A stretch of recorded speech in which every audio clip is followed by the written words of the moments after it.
Aïe, aïe, aïe. Boker Tov, Veshavua Tov, ou Beshem Hashem, Naaseh Venatzliach. On est aujourd'hui le dimanche 24 novembre, le 23 du mois de Cheshvan. Nous avons, Bezrat Hashem, ce matin, plusieurs cours à faire, je vous le dis à l'avance, shiur acheté, pour Yom Uledet Sameach Bezrat Hashem, l'anniversaire de Maïcha Miriam Bat Julie Gezak. Tu connais Yom Uledet, il a fait Meod. Toda al Eshet Chaïl. Qui peut dire ça de sa femme en public comme ça, Eshet Chaïl Mimtsa. Shat Kol Yom, tous les jours tu es une Eshet Chaïl. En l'honneur de son anniversaire, longue vie jusqu'à 120 ans, remplie d'amour, de santé, de joie, de brachot, et merci pour tout. Alors, qui peut en dire autant sur sa femme? Quel frimeur. Tu m'as appelé il y a 3 jours pour un shlambait, Khalil. Il n'y a que des mythos ici, c'est pas possible. Bien évidemment, je tenais aussi à remercier Rav Tuitou et Valérie. Voilà quelqu'un de bien. Pour leur gentillesse et leur disponibilité d'être toujours à l'écoute. Et merci pour le chizou que le Rav nous transmet chaque jour à travers le cours de Torah. D'ailleurs, à ce propos, d'abord merci pour ce message d'encouragement, mais il y a aussi le technicien qui est derrière, il y a mon épouse, il y a toute une équipe, Baruch Hashem. Et hier, on a fait 1h20 de cours. Et j'ai pas pu faire mon cours, on a fait la préface en 1h20. Le cours était très tenant et intéressant, mais l'hiver, le Shabbat, est très court la journée. C'est vraiment très difficile de courir. On mange, on mange, et on mange. Non mais c'est vrai, c'est pas une blague. C'est-à-dire tu finis Souda Shnia, tac, Souda Shtishik, tac, Souda Revi'it, et après tu dis je fais mon régime demain. Le problème c'est que j'ai un mariage. Tov, l'homme est chané. On a une pensée très forte bien sûr pour tous nos otages, que je les ramène à la maison, Kol Chayalenu. Pour ce Rav d'Abu Dhabi qui a disparu, j'espère que Bezrat Hashem aura de bonnes nouvelles pour lui. L'épouse du Rav Betchnitrit Ayakar, Shembrech Oto Bechol Asherlo, lui et son épouse, Achlama Mira, Meir Soufan, qui galère avec sa douleur, Shembrech Oto Bechol Asherlo, Bezrat Hashem, Kol Am Israël, Yeshuot Venechamot. Alors pour notre premier shiur, je me suis laissé inspirer de ces derniers coups de téléphone que j'ai reçus. Et j'ai dit, je vais en faire un cours. Quoique, je ne sais pas si ça servira grandement à quelque chose, mais en tout cas, j'espère que les enseignements que nous allons partager ensemble nous donneront le plaisir de voir une meilleure année encore pour Maïcha Miriam Bat Julie Gezela, que le mari vraiment estime avec beaucoup d'amour et de fierté.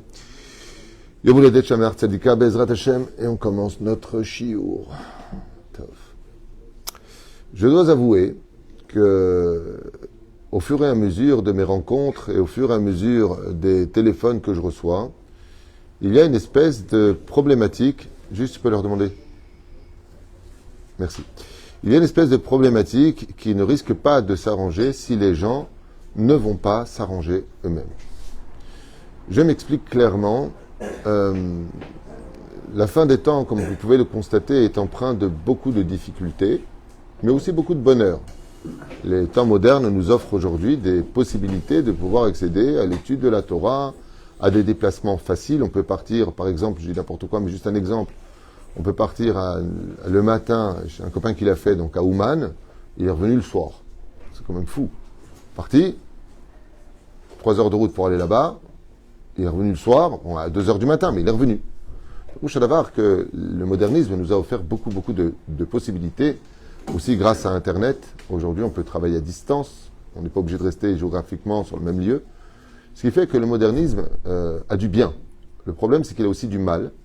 Parce que tout comme tu peux aller beaucoup plus rapidement pratiquer et faire des choses que tu ne pouvais pas faire avant, le robotisme aujourd'hui, l'industrie robotique l'emporte la main haute. Je ne sais même pas si on aura besoin de main-d'œuvre pour plus tard. Est-ce que c'est bon signe ou pas? Réponse de la Torah, oui, c'est bon signe. Et pourquoi c'est bon signe? Puisque le travail était à la base une malédiction. D'accord? La faute originelle, le travail qui était fourni par les hommes, possédait en lui un côté positif, c'est d'être associé à Dieu. Dieu a créé le blé, l'homme fabrique le pain, donc il y a une association. Mais de l'autre côté, on est fatigué de travailler, c'est difficile de travailler. Et donc c'était vu un peu comme une espèce de malédiction. Et c'est pour cela que le modernisme offre de moins en moins d'emplois aux humains, mais offre plus d'emplois à l'industrie robotique, qu'elle soit sur ses jambes ou qu'elle soit robotisée par des machines, peu importe. En tout cas, on avance vers une sortie qui aboutit un peu à un tournant de l'histoire. Et bizarrement, aujourd'hui, je peux vous avouer que tout le monde sent qu'il se passe quelque chose. on sent qu'on arrive à un grand tournant. Alors, pour ceux qui sont très très proches des informations, la bombe atomique de Poutine, ou toutes sortes de choses qui peuvent être, voilà, un petit peu une guerre mondiale, la troisième guerre mondiale, beaucoup sont dans cette panique. Et de l'autre côté, il y a une panique qui devrait être beaucoup plus centrée. C'est que le modernisme aussi rend fou les gens. Ça veut dire quoi, il rend fou les gens? C'est que notre esprit est constamment imbibé, constamment pris dans un piège qui est celui de nous infiltrer à travers nos pensées, la pensée des autres. C'est-à-dire que par les réseaux sociaux aujourd'hui, on arrive à pénétrer l'esprit de l'autre et de le formater, de lui rentrer des imbécilités, et on le voit, hein, la majeure partie des sujets des gens, quand tu leur poses la question, ils te donnent une réponse. Quand tu te demandes de développer pourquoi ils donnent cette réponse, ils n'ont pas de réponse. Pas parce que tout le monde le dit. Par exemple, aujourd'hui, l'antisémitisme, c'est devenu une mode. Tu as des gens qui sont antisémites, ils ne savent même pas pourquoi. Mais parce qu'il faut l'être, parce que, voilà, Yemina ou Smola, donc ils vont dire ce qu'on leur met dans la tête, et puis c'est tout.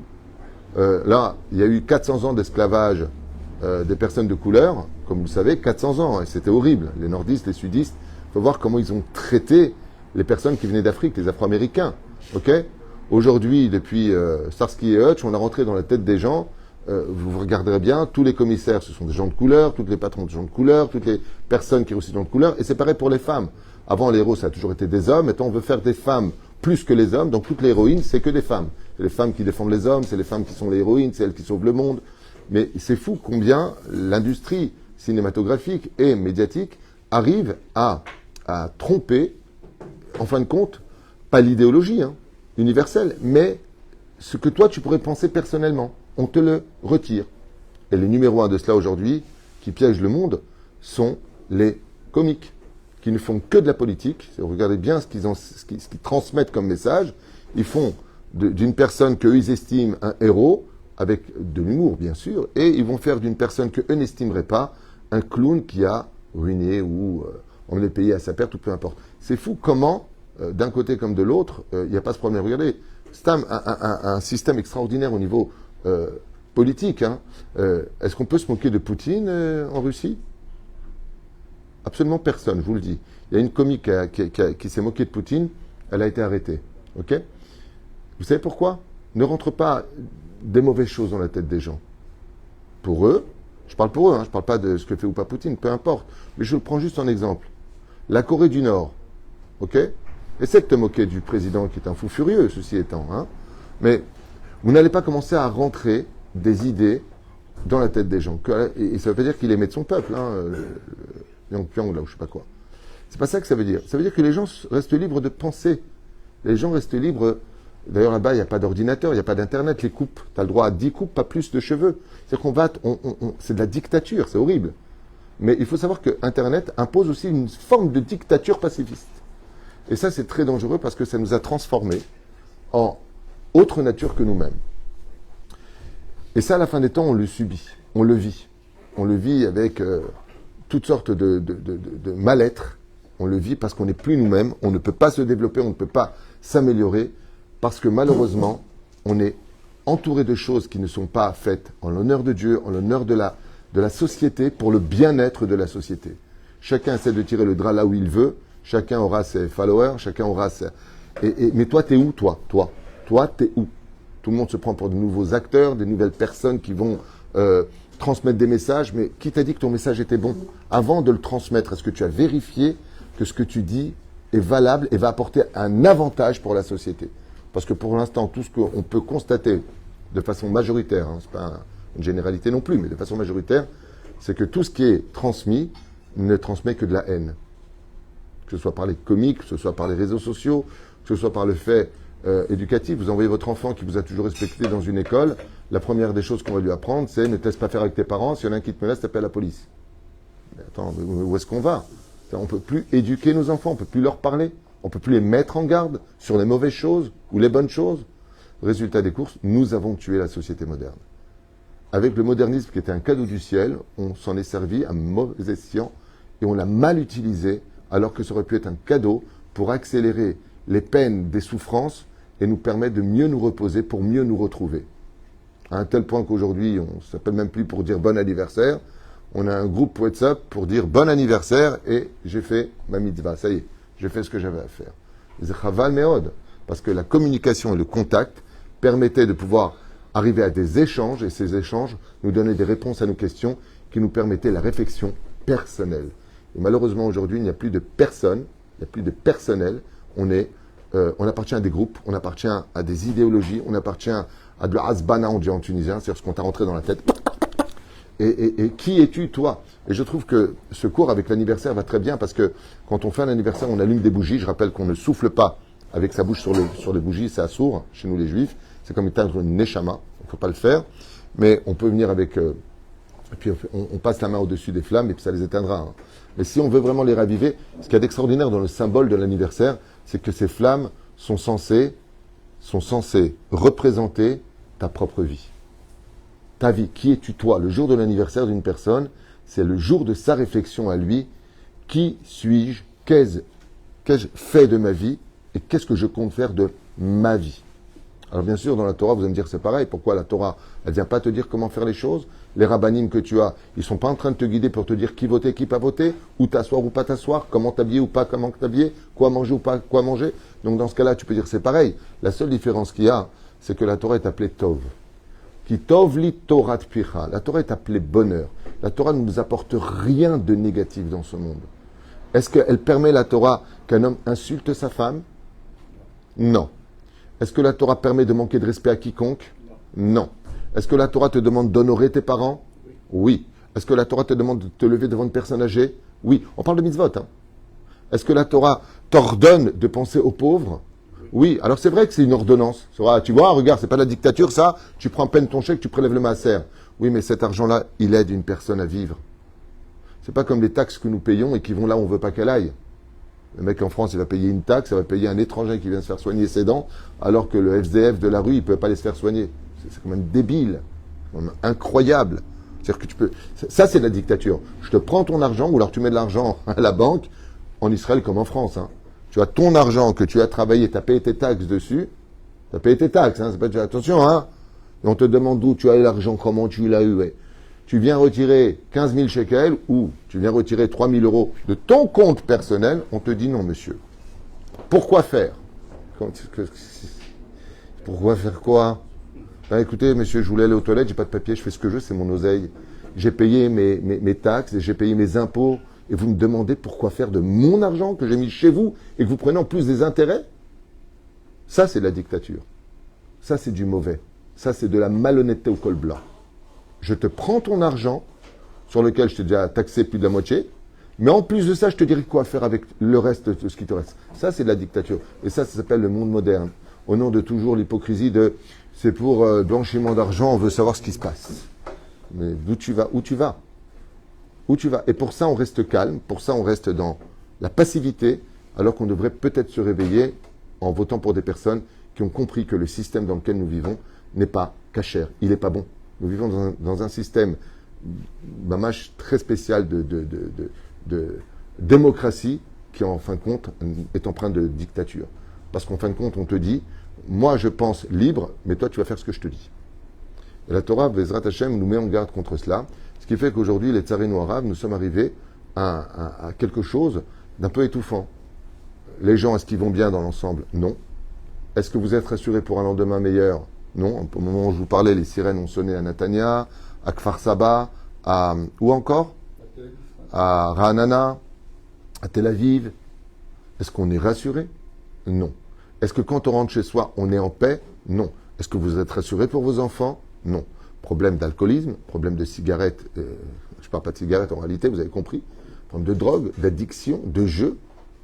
Les gens, en grande partie, divorcent. En grande partie, divorcent. Et ceux qui restent mariés, à part ce cas exceptionnel, je crois qu'il y en a certainement d'autres. Hein, Daniel, toi, ça va, on a été divorcé. Et donc, résultat, on vit une situation qui est quand même très, très difficile. Et il faut savoir une chose, c'est que on attend tous le Mashiach. On attend la Géoula. Ce qui est dommage, est-ce que les gens doivent comprendre absolument pour ce chiour. Si je peux me permettre d'en faire un chiour. Parce que là, ce que j'explique, encore une fois, moi je vais bien, je ne suis pas en train de pousser l'idée à droite ou à gauche, je veux simplement partager des choses avec vous. C'est que la situation dans laquelle nous sommes aujourd'hui ne nous permet pas, comme c'est marqué dans le Zohar HaKadosh, qu'à la fin des temps, Ve'ayona lo matza manoach. et la colombe ne sut où poser ses pattes. Le Zohar HaKadosh, il y a 2000 ans en arrière, nous dit qu'à la fin des temps, on ne saura pas où poser nos pieds pour être enfin tranquille. La phrase « j'aimerais bien être seul sur une île, j'en peux plus », elle sort de plus en plus aujourd'hui. Quoique seul au monde, je ne vous le conseille pas non plus. Mais quoi qu'il advienne, dans cette situation, nous avons un problème de poids. Et ce problème de poids, c'est une remise en question, un petit peu comme on va tout sortir pour tout re-ranger. C'est ce que nous sommes en train de vivre aujourd'hui. Ou alors à l'image d'Israël qui ressemble à une balle qu'on va enfoncer encore plus profondément au fond de l'océan parce que sa montée va être prodigieuse. Tu sais, quand tu as vu une piscine, tu prends une balle, tu la mets au fond. Qu'est-ce qu'elle fait la balle? Ben, quand elle monte beaucoup plus haut que ce que tu aurais pu toi-même la lancer. Les éperouches à pour lequel il ne faut pas s'inquiéter, nous, en tant que juifs, de voir cette situation que nous traversons, où celui qui habite en Israël, il ne sait même pas où aller aujourd'hui. Il veut partir en vacances ou aller à droite ou à gauche. Quand on ne sort pas du pays, il faut aimer le pays d'Israël. Il faut y vivre parce que c'est une mitzvah d'y vivre et non pas parce que c'est un refuge ou parce que ici je me sens en sécurité. Ce n'est pas du tout le but de la mitzvah de vivre en Israël. Il faut y vivre pour s'élever spirituellement, aimer la terre, concrétiser Goy Echad Ba'aretz, une nation sur sa terre. Zamatara Shelanu Be'ezrat Hashem Itbarach. Et la reine Ketot Samizé, il faut s'éloigner de toute chose qui est négative, de toute chose qui peut nous retirer la possibilité de travailler la Torah et les mitzvot pour devenir meilleur. Le but de ce monde, c'est de devenir meilleur. J'aimerais remercier d'ailleurs à cet insu celui qui a acheté ce chiour, je ne vois pas son nom, en tout cas le mari qui a acheté ce chiour parce que ce qu'il fait, c'est exactement ce que veut la Torah. Il prête de l'attention à l'existence de l'autre. Il y a de la reconnaissance dans son message. Il y a un cadeau qui est fait. Et c'est exactement ce Mashiach-là qui intéresse le plus la fin des temps. Non pas le Mashiach Ben David, qu'on attend tous parce que c'est une mitzvah de l'attendre. D'ailleurs, je voudrais lui dire qu'il est un peu en retard. On est fatigué de l'attendre. Il commence à nous saouler là. Ça devient fatigant à la fin. D'attendre tout le temps. Alors bien sûr, la Gemara nous dit dans Sanhedrin, pour que tu aies le mérite de l'attendre chaque jour, tu crées des anges de mitzvot de l'attendre. Mais bon, c'est un moment, peut-être que ça y est, ça fait 2000 ans qu'on attend, c'est pas 20 heures, c'est pas 20 semaines, c'est pas 200 ans, ça fait 2000 ans depuis Rabbi Akiva, dit le Talmud, depuis qu'il avait décrété que Bar Korva était le Mashiach. Le Mashiach peut venir depuis 2000 ans, on l'attend. Et ce Mashiach-là, pour l'instant, il est peut-être là, mais il a du mal à prendre sa place et de rapporter un shalom universel dans le monde. C'est pour cela que je voudrais dire quand même 3 choses que j'aimerais partager avec vous. La première, Bémet, apprenez à devenir meilleur. Soyez, Bémet, un nid d'amour pour ceux qui viennent vous voir. Bémet, soyez des gens bien, des gens posés, des gens souriants, agréables. Deuxièmement, si vous n'y arrivez pas, étant donné que les affres du divorce, beaucoup de gens ont divorcé, les enfants le vivent très mal. Même ceux qui l'ont bien pris, il y a des cicatrices qui, un peu, ça me rappelle l'histoire de celui qui se casse le pied. Les médecins disent souvent, maintenant que vous avez cassé votre pied qui s'est bien remis, quand il va commencer à faire humide ou pleuvoir, la douleur se réveille toujours un petit peu. Il y a des petits rappels. Eh bien, c'est un peu pareil quand on a vécu des chocs émotionnels dans notre enfance, des attouchements sexuels, des menaces à l'école, ou qu'on aurait été battu, ou qu'on aurait été humilié fortement au public. Ça laisse des traces quand on a des parents qui nous ont ignorés dans notre jeunesse, délaissés, ou alors fait de nous l'enfant roi, ou toutes sortes de choses qui sont déséquilibrantes pour une éducation où normalement on devrait avoir un enfant, il a besoin de papa et de maman à la maison. Mais quand c'est plus possible, qu'est-ce qu'on fait? Quand l'enfant vit des spectacles de coups et blessures et d'insultes et de cris et de colère à la maison, mais comment vous voulez que ces enfants grandissent bien plus tard? Ils ont besoin d'un équilibre qui n'est pas simplement un nutritionniste. On ne parle pas de nutrition simplement. Ils ont besoin d'un équilibre, du dialogue et de l'exemple à suivre à la maison. Et si on ne leur offre pas ce minimum, alors quand ils vont grandir, ils auront ce mal de vivre. Et je vous le dis franchement, je n'ai pas honte de le dire à voix haute, il n'y a pas de honte d'aller se faire suivre chez des vrais thérapeutes professionnels qui connaissent les pathologies, qui connaissent les douleurs aujourd'hui, la PNL. Il y a plein de choses qui sont sorties nouvelles sur l'analyse de comment réparer une personne, comment le ramener, Bezrat Hashem, à la raison, à retrouver confiance en lui à bonne mesure et non pas de vivre dans des complexes d'infériorité qui se traduiront par des complexes de supériorité. Faites très attention à ça. Si vous me dites, mais c'est bizarre ce Dvar Torah qu'il est en train de faire, pourquoi il n'y a pas de texte, pourquoi est-ce qu'on n'étudie pas quelque chose? Eh bien, parce que sachez que la Torah, quand on la verse dans un bol rempli de boue, eh bien, le lait est imbuvable. Notre Torah ne nous sert à rien si on ne se soigne pas. Si on n'est pas capable d'être agréable, de se dire bonjour les uns les autres, de se demander pardon quand on a eu tort, de reconnaître ses torts quand on doit présenter ses excuses. Chayavim, Be'ezrat Hashem, d'arriver à un Mashiach qui est déjà présent depuis plus de 2000 ans. Et ce Mashiach, c'est qui d'après vous? C'est nous-mêmes, exactement. J'avais lu un livre de Moussard qui disait, il y a plus de 30 ans en arrière, que si la situation ira de plus en plus mal à la fin des temps, c'est parce que Akadosh Baruch Hu attendra de nous qu'on soit le Mashiach de l'autre. Comme l'a dit une fois un rave, quand on vient te voir pour te demander à toi de l'aide, ne l'envoie pas au kotel, parce qu'il savait y aller tout seul. C'est-à-dire, on vient te voir toi. Akadosh Baruch Hu, il attend que toi, peut-être, tu puisses faire quelque chose, ou financièrement, ou avec une bonne parole, comme ça dit la Gemara dans Baba Metzia, dans Baba Batra, de Daftet Amud Bet, ou peut-être de la Tzedaka, tu l'aides, tu le relèves, avec une bonne parole, Gminut Rasadim. Ou alors, tout simplement, tu ne peux pas ni l'un ni l'autre, tu ne sais pas ni remonter les uns, tu ne sais pas aider, ou tu ne peux pas aider. Pas de problème. Prie pour lui. Donne-lui une bonne parole. Et regarde, donne-moi ton nom, le nom de ta maman, je vais prier pour toi, c'est tout ce que je peux faire. J'ai pas les mots, et j'ai pas les moyens de t'aider, financièrement. Mais est-ce que tu as les moyens de prier? De dire Refoua chez les mains. Ça, tu peux dire 2 mots, Refoua chez les mains. Est-ce que tu peux dire ça? Est-ce que tu peux faire un Teilim? Il y a une personne et un rave Chaliar qui a disparu. Est-ce que ça nous touche aujourd'hui? On a des Chayalim qui tombent. Est-ce que ça nous touche aujourd'hui? De laisser ta femme pleurer à la maison, est-ce que ça te touche aujourd'hui? De laisser ton mari parce que t'as mal à la tête, t'es nida, t'en as marre, il ne mérite pas. T'as pas de pitié pour lui, que c'est dur aussi pour lui ce qu'il vit?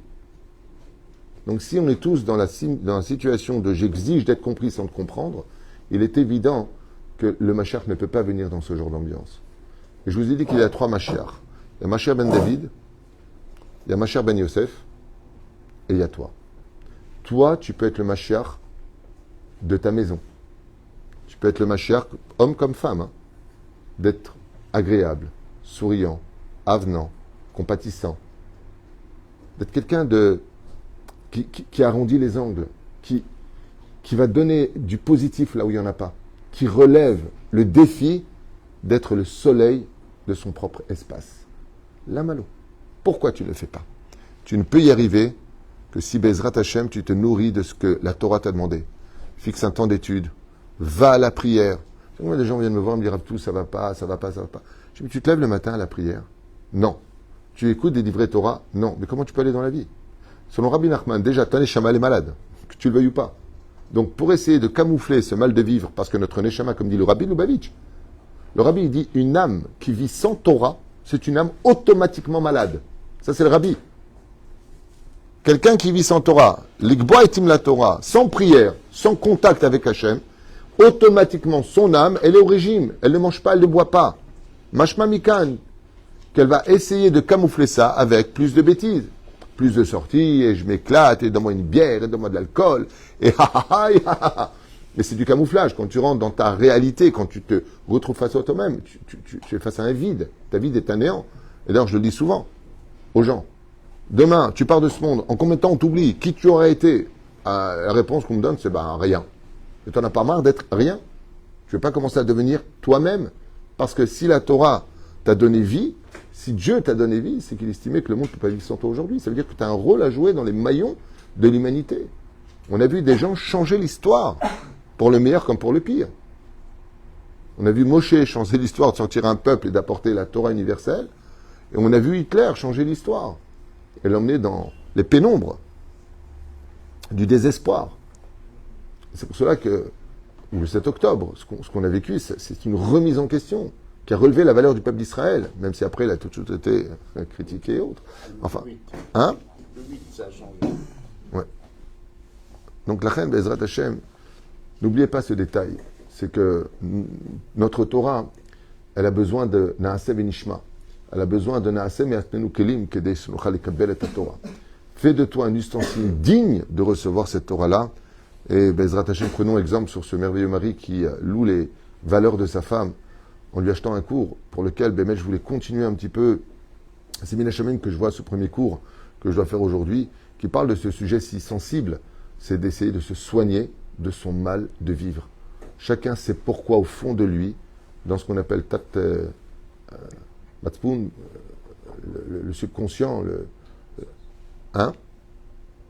J'ai pas compris. Ah. Chacun sait au fond de lui qu'est-ce qui ne va pas dans sa vie, qu'est-ce qui s'est passé dans sa vie, à quel moment la cassure s'est-elle réalisée, quand il était petit, quand il était adolescent, quand il était jeune, je ne sais pas. Mais chacun doit aujourd'hui soigner ses problèmes avant de commencer à les faire subir à l'autre, sous prétexte que tout l'énerve, qu'il ne supporte plus personne, qu'il en a ras-le-bol de sa vie, qu'il ne sait plus comment la diriger. Stop avec ça. Les mecs, stop. Il est impératif de se soigner, et je dirais même plus que ça encore, avant de rentrer sous la choupa. Ken, professeur? La Torah ne répond pas à ces problèmes-là. Non, c'est ce qu'on vient de dire. La Torah ne répond pas à ces problèmes-là parce que Naaseh vinishma. Fais de toi un ustensile. Tu prends une personne qui est malade, d'accord? Prends un pervers narcissique. On en parle souvent. Ouais. Apprends-lui la Torah, ça devient un rabbin pervers narcissique.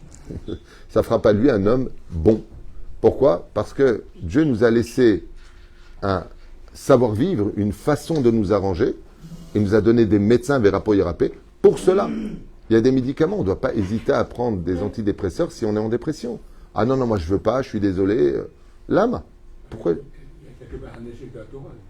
Non, il n'y a pas d'échec de la Torah à ce niveau-là. La Torah, elle ne peut pas te rendre un bras si tu l'as coupé. Mais elle va faire que ton bras, par contre, avec lequel tu es né, eh bien, Ezrat Hashem, il fera beaucoup plus de choses que si quelqu'un avait eu 4 bras.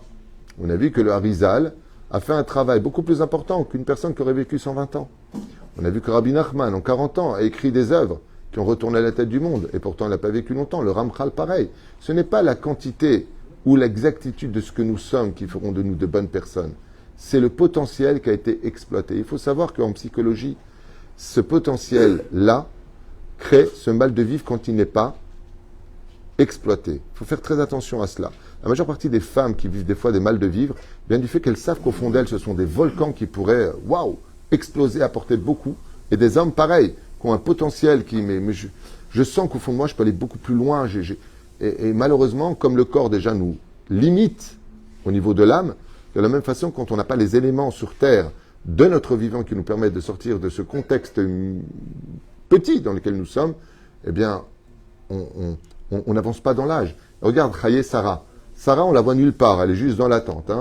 Et dès qu'elle est faite prisonnière, elle est dans une chambre. Sarah est toujours enfermée. Et pourtant, on parle d'elle en 2024. Ce n'est pas la complétude des choses ou la quantité des choses qui te donnera de la réussite. C'est qui as-tu été toi? Il faut arriver à une fierté personnelle de soi-même, déjà, et arrêter d'être tout le temps sous l'influence des autres. Tu ne vaux rien, tu n'es rien. Il faut arrêter avec ça. Il faut arrêter avec ça. Et comme je l'ai déjà dit dans mon livre sur les proverbes, qui un jour sortira, si Dieu veut, quand j'aurai le temps de le finir, eh bien, si on pense de toi du bien et que ce n'est pas la réalité, commence à le pratiquer pour que ça devienne une réalité. Des fois, on pense de toi que tu es un super tzaddik. Quand quelqu'un me voit, on me dit, oh là là, j'ai les boules, on pense de moi que je suis un homme saint, alors que pas du tout. Je dis, alors deviens ça. Donne-leur raison. Pratique. Si on le pense, c'est que tu as un message de Dieu. Si on pense que tu as un potentiel en toi, exerce-le. Mets-le en pratique. Il y a des moments dans la vie où on peut être téméraire à la condition où ce qu'on va pratiquer ne met pas la vie de la famille en danger. Mais si, Bezrat Hashem, tu veux réussir dans la vie, on apprend à nager que quand on est dans l'eau. Il faut arrêter de rester dans la petitesse. D'ailleurs, le rabbi disait que toute l'histoire de la sortie d'Égypte est basée sur le fait que Pharaon nous a fait croire qu'on était juste bon qu'à être esclave. C'était le summum de ce qu'on pouvait atteindre. Moshe Rabbeinu est venu nous sortir de l'eau. Moshe Tuminamaïm, je t'appelle Moshe parce qu'il les a sortis de l'eau. Et qu'est-ce que ça veut dire? Il nous a appris qu'on pouvait même traverser un océan. C'est quand même incroyable. On est passé d'esclaves à un peuple où lequel, quand ils ne savent plus quoi faire, un peu comme aujourd'hui, la phrase que j'entends le plus de nos jours, le téléphone, Rav Tuto m'a mis là et j'ai vu votre cours sur la sorcellerie, tout bloque. Non, la situation aujourd'hui va mal. Avant l'œil, avant la sorcellerie, la situation va mal. Des millions de personnes dans le monde ont perdu leur boulot. Le monde va mal. On est dans une situation de stand-by parce qu'on va passer à quelque chose d'ici très peu de temps. Une grande lumière viendra dans le monde. C'est pas forcément la sorcellerie où l'œil tout bloque. Oui, tout bloque. Tout bloque. Le monde va mal. Alors qu'est-ce qu'on fait? Daber bene, el ben Israël veissaou. La Torah nous dit, arrête de te prendre la tête, avance. Tu as fait ce que tu devais faire, tu as envoyé ton CV partout. Si tu as du temps de libre, maintenant tu ne sais pas quoi faire, va étudier la Torah. Et tu verras que bizarrement, dès que tu vas étudier la Torah, on va t'appeler pour un boulot. Le Serra ne veut pas que tu étudies. Ken? Oui, il a dit tout à l'heure que l'enfance, c'est derrière laisse des traces. Oui. L'Israël aussi. Chaque fois qu'on a été esclave, donc ça laisse une trace. Alors, l'Égypte nous a pas laissé une trace. Le problème qu'on a, c'est qu'on a pris du pharaon en nous. C'est-à-dire que Dieu nous a fait sortir du pays d'Égypte, juste un instant, où on était esclaves. Ce que veut la Torah, c'est que ne fais pas ta femme une esclave, ne fais pas tes enfants une esclave, ne fais pas tes ouvriers une esclave. N'oublie pas d'où tu es sorti, tu sais ce que c'est de prendre des coups de bâton, des humiliations et des ordres. De la même façon, on te demande, non, justement, je suis l'Éternel ton Dieu, Yud Kevavke, Berachmanut, pas Elohim, qui t'ai fait sortir du pays d'Égypte. Pourquoi on le dit matin et soir? Pour ne pas oublier qui on était, alors ne le fais pas subir. D'ailleurs, nos Rishonim nous expliquent que la première mitzvah, quand on est sorti du pays d'Égypte, après la sanctification du temps, c'est quelle mitzvah d'après vous? Celui qui possède un serviteur. À Parashat Mishpatim. Celui qui possède. Il faut savoir que cette mitzvah-là nous a été donnée dès la sortie d'Égypte. C'est-à-dire d'ailleurs, une des choses incroyables que la vie nous apporte, que j'aime beaucoup d'ailleurs, c'est que des fois, dans la vie, on a une vie qui a été très dure. La personne, elle a été, je dis n'importe quoi, divorcée, veuve, accusée, maladie. Elle est passée par plein d'épreuves. Et à la fin, pourquoi tout ça? Pour aider des gens à mieux vivre ce qu'ils ont vécu, parce qu'il l'a vécu lui-même. C'est quand tu vois une personne en deuil, et tu dis ça va aller, la personne en deuil, on va te dire, dis-moi, t'as perdu toi ta femme pour en parler? Vas-y, ça va aller, t'as déjà perdu ta femme? Hazve shalom. Alors pourquoi tu parles? J'essaie de t'aider. On accepte beaucoup plus l'aide de quelqu'un qui a vécu notre épreuve que de quelqu'un qui viendrait te trouver les mots pour t'apporter du réconfort. Parce que l'expérience d'une personne, quand elle l'a vécu, donnera des mots qui viennent réellement, non pas du cœur, mais de son être lui-même. Parce que c'est vrai qu'on doit consoler les uns les autres par rapport à ce qu'ils vivent. Mais pour relever une personne, quand tu lui dis, quelqu'un qui a la panique, me dit, écoute, ça fait 3 ans que je suis au chômage, je ne trouve pas de boulot, j'en peux plus de ma vie. Et t'as tu dis, écoute, moi je suis resté 6 ans sans trouver de travail, et aujourd'hui, grâce à Dieu, j'ai une super société, ça donne de l'espoir. Le mec, il vient, il est né dans une famille riche, il a hérité, et te dit, ça va aller. Va te coucher, toi. C'est pas intéressant. Vous comprenez? La reine Bezrat Hashem, ce que je veux faire comprendre dans ce cours, c'est que on n'a pas besoin d'attendre. Il y a la mitzvah d'attendre le Mashiach chaque jour. Mais on n'a pas besoin d'attendre que les choses s'arrangent par le biais de quelqu'un d'autre. Parce que s'il n'est pas là, c'est parce que Dieu compte sur que toi, tu changes les choses. Toi, tu commences enfin à changer, à te soigner, à te récupérer. Face à cette situation où Behemet, Benkar ou Benkar, eh bien, tout dépendra de ton état d'âme. Il y a des situations qui peuvent être vécues avec beaucoup de difficultés, beaucoup de problèmes. Il y en a d'autres qui peuvent être vécues avec le même sourire alors que c'était la même épreuve. Si tu vas bien moralement, si tu tiens le coup, si tu es positif, si tu arrêtes de te prendre la tête, si tu quittes un peu ces réseaux sociaux à regarder du matin au soir qu'est-ce qui se passe dans le monde, qu'est-ce qui se passe chez les uns et les autres, ou tu en arrives carrément à t'oublier. Je sais pas, moi je serais une femme. Lionel, toi qui es toute la journée sur les réseaux sociaux, tu es une femme moyenne, tu es sur les réseaux sociaux, ce qui paraît il y a que des bombes. Ah, tu te sens moche. Vous comprenez ce que je veux dire? Ils mettent des photos, ils mettent des vidéos de mariage. La fille qui n'est pas mariée, elle dit, mais moi j'ai pas de chance. Mais la vidéo qui a été postée, ils ont déjà divorcé. Est-ce que tu es au courant de leur vie? Est-ce qu'ils sont heureux ou pas? Vous comprenez ce qui se passe? On ne vit plus la réalité, on ne vit plus dans la vérité de ce que nous devons être nous-mêmes. La reine, je pense que l'anniversaire est un jour vraiment propice, comme Rosh Hashanah, comme le disait le Rabbi Lubavitch, pour faire une introspection de notre vie et d'arriver enfin à être nous-mêmes. Parce que le vrai nous que nous avons à l'intérieur, c'est ce que Dieu a créé. Et si Dieu l'a créé, c'est ce qu'il y avait de meilleur en toi. Voilà ce que je voulais partager. C'est peut-être pas le cours le plus waouh, mais j'espère que Bezrat Hashem sera partagé, écouté et réécouté au moins une fois par semaine, parce qu'il est vraiment d'actualité aujourd'hui. Et maintenant, tout de suite après, il y a un autre cours, mais sur la Torah, maintenant qu'on a pris la décision de devenir meilleur, plus calme, moins extrêmement sensible, et tu m'énerve, et je supporte pas, et je ne tolère pas, et je ne veux pas. Je nisque Bezrat Hashem d'être quelqu'un de beaucoup plus intelligent, beaucoup plus sage, beaucoup plus humble, pour pouvoir laisser l'autre exister, même si on n'est pas d'accord. Bezrat Hashem itbarach. Bakol, mikol kol, yishwot, venechamot. Même si des fois, il faut couper le fruit, un fruit pourri, ça peut entamer les autres. Mais pour cela, il faut da Torah, il faut la vie de la Torah. Yom Houledet Samach, Yeshua Venechamot, Kol Tuv, et à bientôt pour un prochain shiur.